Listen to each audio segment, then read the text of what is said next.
L'Afrique porte la paix et veut rapprocher ses deux pays frères. C'est ce que disait hier Umaro Sissoko Embalo lors de sa visite en Ukraine. Le président bissau-guinéen et président de la CEDEAO a-t-il les moyens de ses ambitions?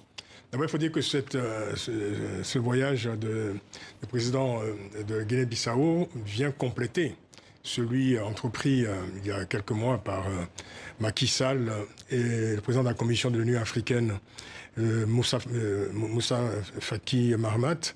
Et ce qu'il faut dire, c'est qu'on a pensé qu'il pourrait avoir, je dirais, une forme de redondance, ou alors une contradiction, je dirais, entre ce voyage de M. Embalo et celui donc entrepris précisément par Macky Sall et Moussa Faki Mahamat. Voilà. Et en fait, je pense qu'il y a une complémentarité forte. Parce que la diplomatie de l'Union africaine, qui est une diplomatie donc active, qui est une diplomatie continentale, se nourrit essentiellement, en tout cas se constitue de toute la diplomatie régionale du pays. Donc c'est l'addition de toutes les diplomaties régionales qui fondent la diplomatie de l'Union africaine. Donc il n'y a pas de contradiction à ce que les régions s'expriment aussi, y compris avec leurs spécificités. C'est le cas pour M. Embalo qui s'est rendu en Russie et en Ukraine au nom d'abord de son pays, mais surtout au nom de la CEDEAO. Et c'est d'ailleurs intéressant que les représentants des autres organisations régionales du continent puissent faire la même démarche. Et justement, Macky Sall, président de l'Union africaine, y était en juin dernier, Umaro Sissoko Embalo ces 2 derniers jours. Ces voyages ont-ils servi à quelque chose ce soir? D'abord, je pense qu'il n'y a pas d'action diplomatique inutile. L'erreur, c'est l'inaction diplomatique. Et il est bon que l'Afrique apporte sa voix, sa contribution dans la gestion ou la résolution possible, on l'espère en tout cas, de ce conflit. Donc, je pense que le retrait de l'Afrique, l'absence de l'Afrique dans le concert des nations, dans le cadre de ce conflit, serait plutôt, je pense, préjudiciable même, je dirais, pour la place même, pour la voix de l'Afrique dans le contexte de la géopolitique mondiale. Donc, je pense que c'est une action nécessaire et utile. Mais d'un point de vue concret, c'est vrai que la démarche entreprise par Macky Sall en juin dernier portait essentiellement sur la question des céréales et des engrais qui faisaient défaut à l'Afrique du fait de cette guerre. Je pense que M. Embalo aura plaidé également auprès de son homologue Poutine pour la question des céréales et des engrais. Mais le résultat, évidemment, était plutôt faible après le voyage de Macky Sall, puisqu'il faut rappeler quand même que sur les 170 navires qui ont été débloqués des ports ukrainiens après plusieurs semaines, il y en a peut-être seulement, pas peut-être d'ailleurs, il y en a une vingtaine qui sont arrivés en Afrique. Donc la question reste entière. Mais je pense que cette question des céréales et des engrais pose aussi une question fondamentale.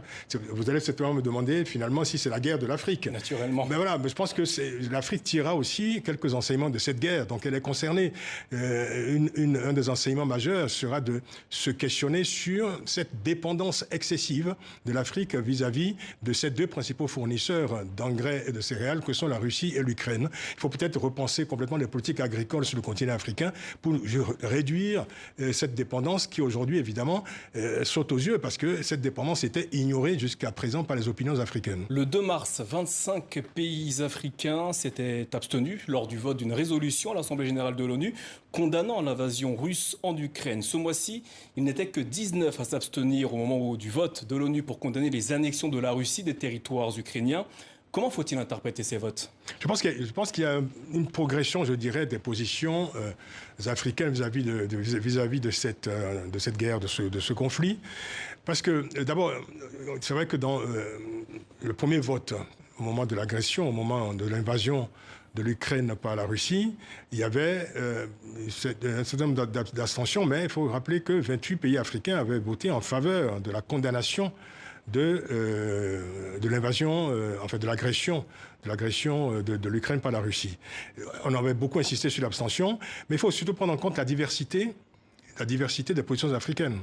C'est le reflet, je dirais, du continent. Cette diversité de positions repose sur des éléments divers, des critères divers. D'abord, des questions économiques. On a parlé des céréales et des engrais. Des questions de coopération militaire et sécuritaire pour certains pays. On pense au Mali, on pense à des pays comme le Centrafrique. Il y a aussi des raisons historiques pour l'Afrique du Sud, pour l'Algérie, pour l'Érythrée, qui ont des relations anciennes avec la Russie et qui ont toujours marqué une forme de fidélité vis-à-vis de cette relation. Les pays qui se sont abstenus à l'ONU craignent-ils Vladimir Poutine? Ils ne craignent pas Vladimir Poutine. Je pense qu'il y a plusieurs explications à cela.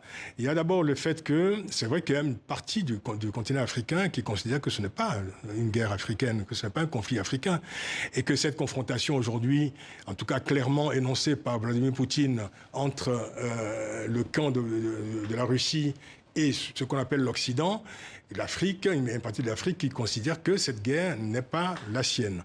Mais il y a aussi un embarras vis-à-vis de ce qu'on appelle l'Occident et vis-à-vis de la Russie. Donc l'abstention peut aussi être, je pense, la manifestation de cet embarras-là. Et puis il y a des coopérations actives en ce moment. Il y a des coopérations militaires, notamment sécuritaires actives entre la Russie et un certain nombre de pays africains.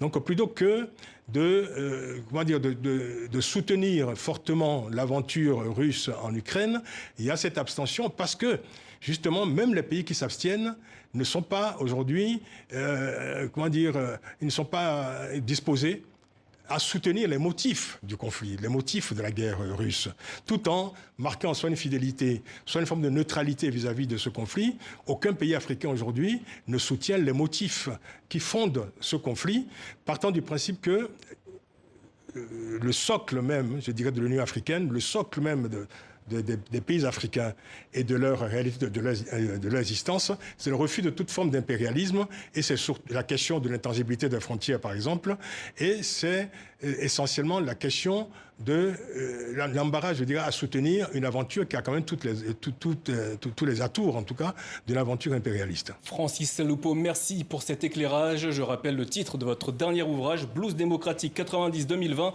publié aux éditions Cartala. Merci à vous. Merci à vous.